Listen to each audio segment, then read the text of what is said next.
So far, we only send requests to get data from the server, but sometimes you would like to have a way to also update some of the existing data or create new resources. Postman allows you to easily define such requests by changing the type in the drop-down menu here on the left side of the URL. In this course, we will be interested in only the first 5 types of the requests that allow you to get, create, update, and destroy resources on the server. For example, if I choose this get articles request and change the type to post, and of course remove pagination parameters from the URL, the Postman application will send different type of requests to the server under the same URL. The server recognizes that it's a new type, even if the URL is identical, and reacts differently, trying to create new article for me. Unfortunately, if I'll send this request now, I will get the error with 403 HTTP status code, which means that I'm an unauthorized user and I have no access to create new articles. This is why, first, we need a request to register and log in the user. Let me close it for now, and no, I don't want to save it just yet. Instead, I'll create a user registration request by setting the type of the request to post. Then I need to set up the URL. The host port is known and it's Udemy Rails API course.herokup.com. Then the path needs to be set to sign up. Let me send it now and check what happens. We got an error with 400 HTTP status code, which means that the request has wrong format and the server can't process it.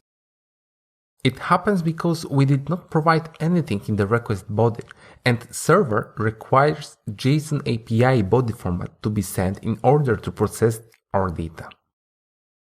When I want to create a resource, I usually need to attach some form of data to it, so the server knows which attributes it should assign into the newly created object.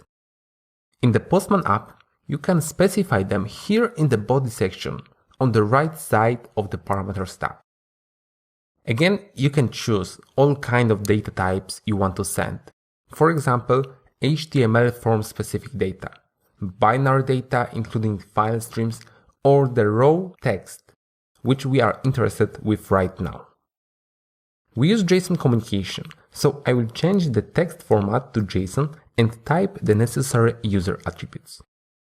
The JSON object should be wrapped inside of the curly braces, and as you probably remember from the API slides introduction video, all resource relevant data should be placed inside of the data wrapper, as we use the JSON-API.org formatting for our communication. Oh, and another nice thing about Postman is that it always highlights the invalid JSON documents.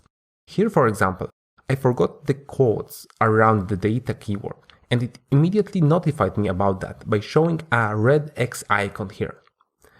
I can hover over it and see even more information about the problem.